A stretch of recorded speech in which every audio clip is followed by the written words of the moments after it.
በስመ አብ ወወልድ ወመንፈስ ቅዱስ አሐዱ አምላክ አሜን። እግዚአብሔር ቤተሰቦች እናታችን የቅድስት ድንግል ማርያም የአስራት የቃል ኪዳን የመስቀል ስር ስጦታዎች በወደደንና ባፈቀረን በልዑል እግዚአብሔር ስም እንደምን አደራችሁ እንደምን እስከ ሰዓት ቆያችሁ? አሜን። እግዚአብሔር ይመስገን ብለን እንድናመሰግነው የፈቀደልን ልዑለ ባሕርይ እግዚአብሔር ስሙ ዛሬም ዘወትርም ለዘላለሙ የተመሰገነ ይሁን። ውድ የተወደዳችሁ ኦርቶዶክሳውያን ሁልጊዜ ጠዋት ላይ የነፍስ ምግብ ቁርስ በቁጥር እየተከፋፈለ ቁጥር 1 ቁጥር 2 ቁጥር 3 ከዚህ በፊት ተመምረናል። ዛሬ ደግሞ እግዚአብሔር እንደወደደና እንደፈቀደ የነፍስ ምግብ ቁጥር 4ን እንቀጥላለን። የምግቡ ስም የነጻነት እስር ቤት የሚል ነው። የነጻነት እስር ቤት የቁርሱ ስም ነው። እንግዲህ ይሄ ናይችን ቁርስ እንድንመገብ እግዚአብሔር አምላክ ይርዳን። ከዚች ከነጻነት ቁርስ ቤት ከሚለው ሜኑ ምን እንማራለን፣ ከዚህ ምግብ ምን እንማራለን የሚለውን በዚሁ እናያለን ማለት ነው። የነጻነት እስር ቤት ይላል። የነፍስ ምግብ የጠዋት ቁርስ 4 ታሪኩ የሚያጠነጥነው ገብታችሁ እንድታነቡት የሉቃስ ወንጌል ምዕራፍ 15 ላይ ነው እና ታሪኩን እኔ ከማነበው እናንተ ገብታችሁ ብታነቡት ብዬ አሰብኩኝ። እኔ ከማነበው እናንተ ታሪኩን ገብታችሁ አንቡት። እኔ ደግሞ ከዛ ምንም ማለውን የተወሰነ ነገር ልበል። እንግዲህ ውድ የተወደዳችሁ እግዚአብሔር ቤተሰቦች ታሪኩ ብዙ አዲስ አይደለም በእውነቱ እና ዛሬ የምንነጋገረው ስለ አንድ ጀብደኛ ግን ደግሞ ሞኝ የሆነ ልጅ ነው። እንግዲህ ታሪኩን ሁላችንም እናውቀዋለን። የጠፋው ልጅ ነው። ነገር ግን ዛሬ ታሪኩን የምናየው ራሳችንን የህይወት መስታወት ውስጥ አድርገን እኛም በዛ ልጅ ውስጥ አድርገን ልጁ ለኛ መስታወት ሆነን እኛም ምን ላይ እንዳለን እንድንመለከትበት ዘንድ እንጂ የልጁን ታሪክ ልንተርክ አይደለም። መጽሐፍ ቅዱስ ሲናገር አንድ ሰው 2 ልጆች ነበሩ ይላል እና ታናሹ ልጅ ግን በቤት ውስጥ በአባቱ ቤት ተቀምጦ ሰላም አጣ፣ ደስታ አጣ፣ የነጻነት ፍላጎት አደረበት። በአባቴ ቤት መኖር፣ ከአባቴ ጋር መቆየት፣ ከአባቴ ጋር አብሮ መሆን ለእኔ እስር ቤት ነው አለ እና ሌላ የነጻነት ቤትን ፍለጋ ተነሳና አባቱን እንዲህ አለው፣ አባቴ ሆይ ድርሻዬን ስጠኝ። አባቱም የነጻነት አባት ስለሆነ ልጅ የፈለገውን ያደርግ ዘንድ የማይከለክል አስገድዶ ሳይሆን በነጻነት የሚገዛ አባት፣ በነጻነት አባትነቱን ፈልገነው ወደነው አባት እንዲሆን የሚያደርገን ነው። አባት የተባለው እግዚአብሔር ነው። የጠፋ የተባለው የአዳም ልጅ ነው፣ እኛ ነን ማለት ነው። እና አባት እያልኩ ስለ እግዚአብሔርን ነው የምናገረው ማለት ነው። እና አባት ግን ነጻነት ስላለው ማለት ነው። በፊት እሳትና ውሃ ቀርቦልሃን አንተ የመረጥከውን ውሰድ ብሎ ስላለ ይሄ ልጅ አባቴ ሆይ ድርሻዬን ስጠኝ ሲለው አባትም ልጁ ሆይ ገና እኮ ነህ፣ አያስፈልግህም፣ አልሰጥህም ሳይለው ነጻነቱን ሰጥቶ አንዳች ሳይከለክለው ያለውን ሰጠው። ዛሬ ብዙዎቻችን እንዲህ ነን። እግዚአብሔር የሰጠንን ጤና፣ እግዚአብሔር የሰጠንን እውቀት፣ እግዚአብሔርን የሰጠንን ጉልበት፣ እግዚአብሔር የሰጠን እድሜ አለ።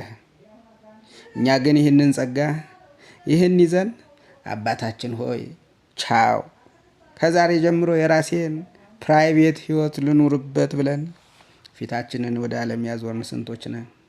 ይህ ልጅ ፊቱን ወደ ዓለም አዞረ። የአባት ቤት ኑሮ ባርነት መሰለው።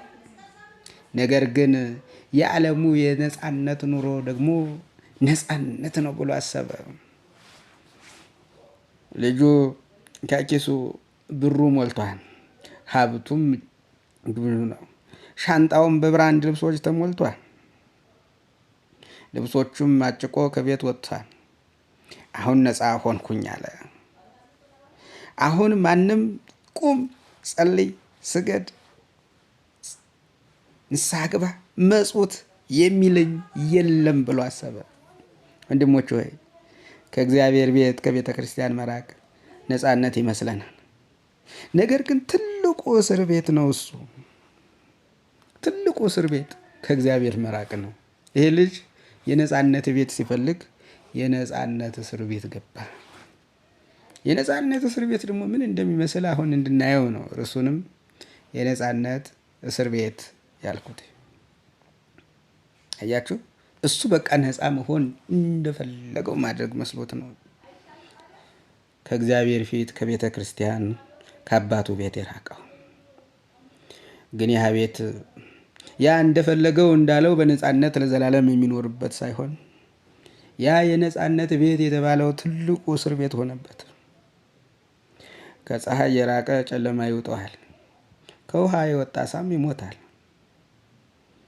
እና እኛም ከእግዚአብሔር ርቀን የምናሳልፈው ሃፒ የምንለው ህይወት እንዲያው ለጊዜው ሜካፕ የተቀባ እንጂ መጨረሻው ባዶነት ነው። ሜካፕ የተቀባ ሰው አይታችኋል? ትክክለኛ መልኩ አይደለም፣ ሜካፑ ነው ሌላ ሰው ያደረገው። ሜካፑ ሲነሳ ትክክለኛው መልክ የሚመጣው ያኔ ነው። ዓለም በሜካፕ ያሸበረቀችውና እዩኝ እዩኝ ትላለች። ገብተው ሲያዩት ደግሞ እጅግ ትልቅ እስር ቤት ናት። ይሄ ልጅ ሜካፑን አይቶ የተቀባችዋን ሜካፕ ተመልክቶ ልሂድ ከአባቴ ቤት ከዚች ከምታምር ዓለም ጋር ደስ ይበለኝ፣ ለዘላለም ስደሰት ልኖር፣ በነፃነት ልኖር አለ። አያችሁ፣ ያች ዓለም ግን እውነተኛዋ ዓለም አይደለም። እውነተኛ ደስታ የሚገኝበት አይደለም። እውነተኛ ሰላም የሚገኝበት አይደለም። የሜካፕ ሰላም ነው። ሰው ሜካፑን ፊቱን ታጥቦ ማንነቱ እንዲገለጥ ሂዶ ሲኖርባት የዛች ዓለም ማንነት ተገለጠ። እና ልጁ ብር እያለው ጓደኞቹ በጣም ብዙ ነበሩ።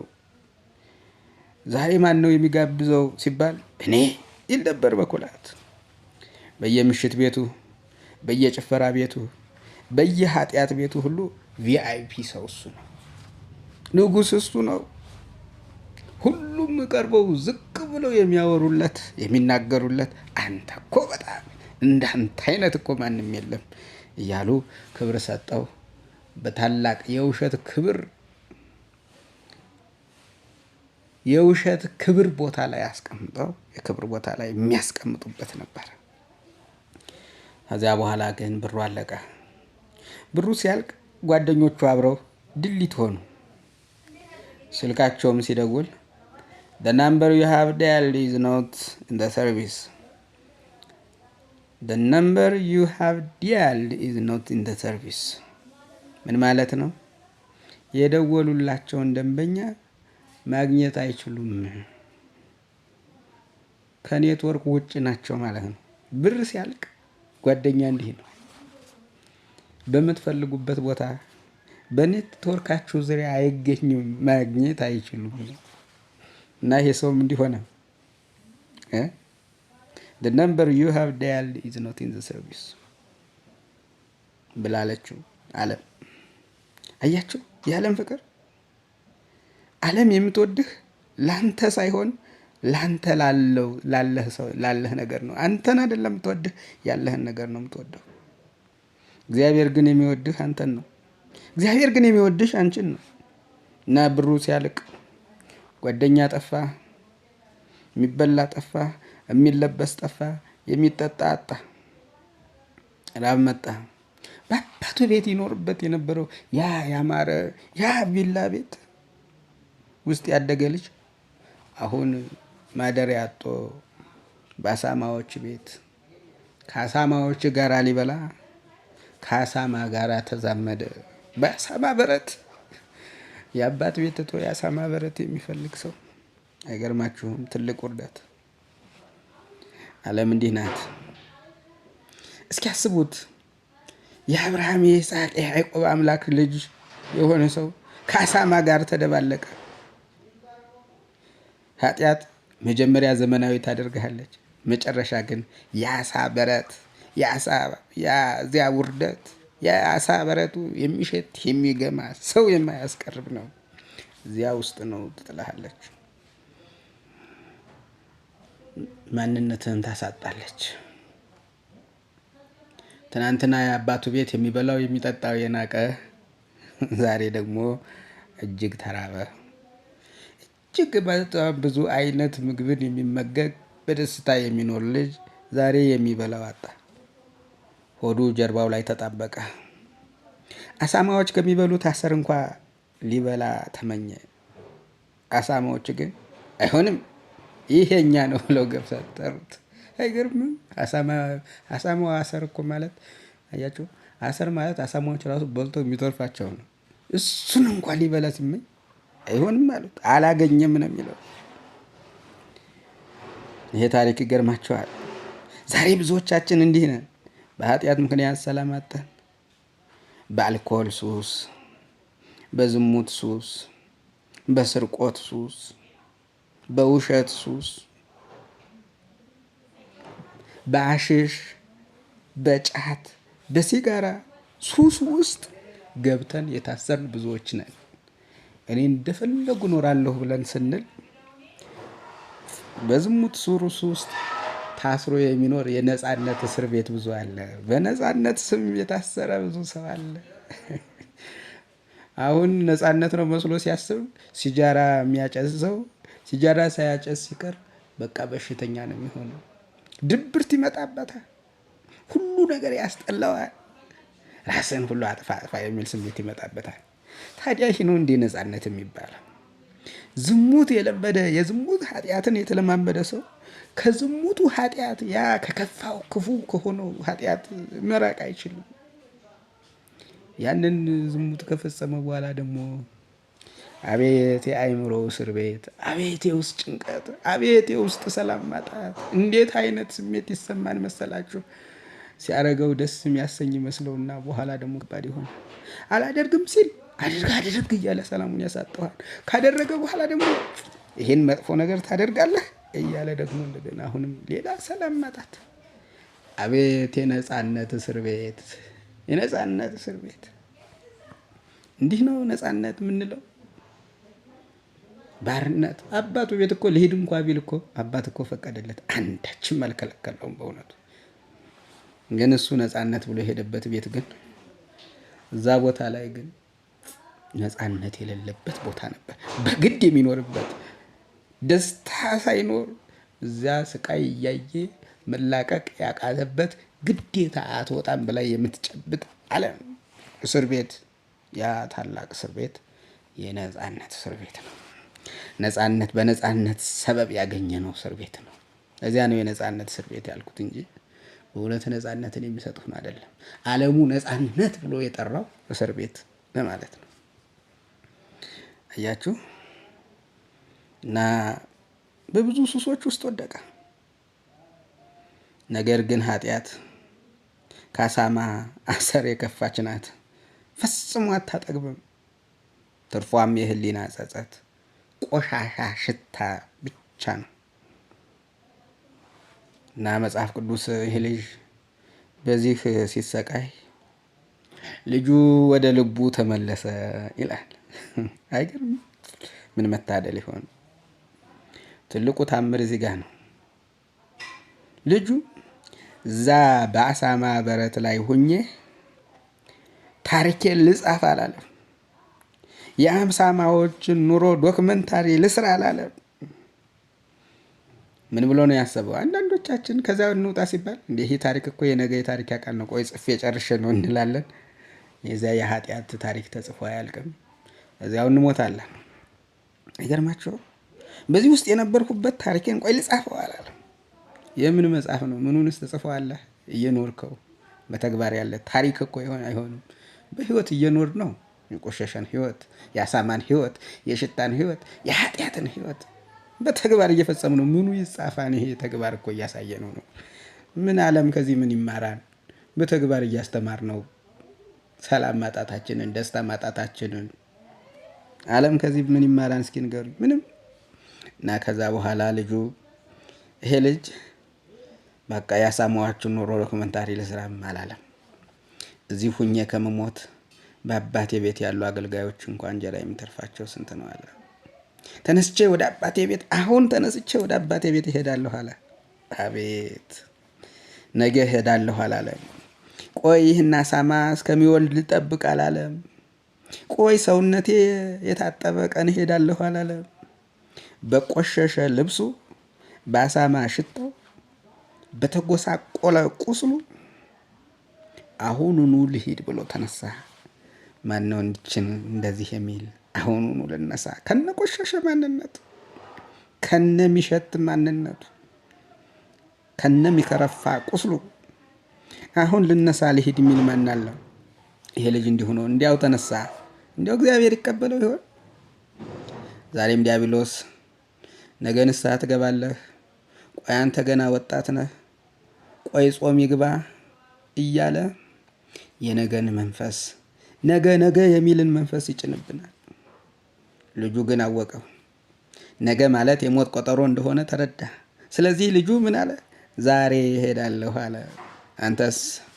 አንቺስ እህቴ፣ አንተስ ወንድሜ እስከ መቼ ነው የአሳማ ሽታ እያሸተትን ነገ መለሳለሁ የምንለው? የሚከረፋ ቤት ውስጥ እየኖርን ሰላም የሚያሳጣ ህይወት ውስጥ እየኖር ነገ የምንለው እስከ መቼ ነው? ቤተክርስቲያን እኮ የምትጠብቅህ ቅዱስ ሆነህ እንድትመጣ ሳይሆን ቅዱስ እንድታረግህ እሷ ናት ቅዱስ የምታደርግህ።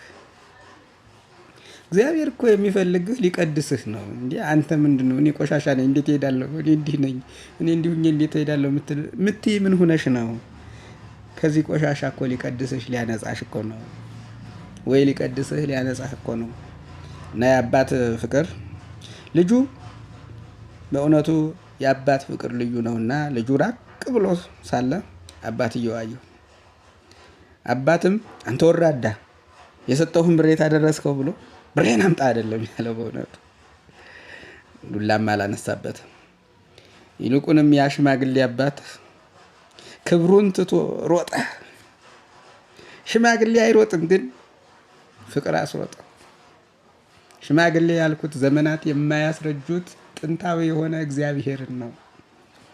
ሽማግሌ ስንል በእንትኑ የደከመ ማለት አይደለም። እርሱ ግን ሮጠ።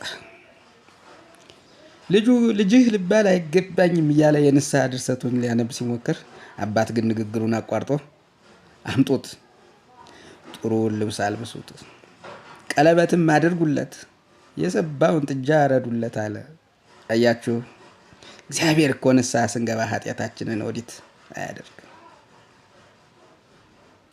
እግዚአብሔር እኮ ኃጢአታችንን ወደ እግዚአብሔር ስንመጣ እኮ ኃጢአታችንን ኢዲትም አያደርግም፣ ዲሊት ነው የሚያደርገው። በእውነት ያጠፋልናል፣ ይረሳልናል፣ ይተውልናል። ድጋሜም ደግሞ ልጅነታችንን ይመልስልናል። የተወደዳችሁ እግዚአብሔር ቤተሰቦች አባት ምን እንዳረገ ታውቃላችሁ?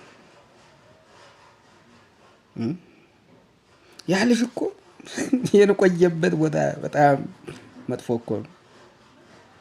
አባት ሮጦ ልጁን ሲያቅፈው ልጁ በቆሻሻ ተለውሷል። ልጁም ታጥቦ የማያውቅ የቆሸሸ የራሱ የሰውነት ሽታ ያለበት በአሳማ ጋር ደግሞ ከአሳማ ጋር የአሳማዎችንም ሽታ አብሮ ታቅፎ የመጣ ልጅ ነው። ሽታውም አይቻልም፣ ልብሱም ተቀዷል። አባቱ ግን ታጠብና ና አላለውም። በዚህ በቆሸሸ ማንነቱ አንገቱን አቅፎ ሳመው። እያችሁ ልጅህ ልባል አይገባኝም ከባሪያዎቹ እንዳንዱ አድርገኝ ብሎ ሲለው ለልጄ ጥሩ ልብስ አምጡለት አለ።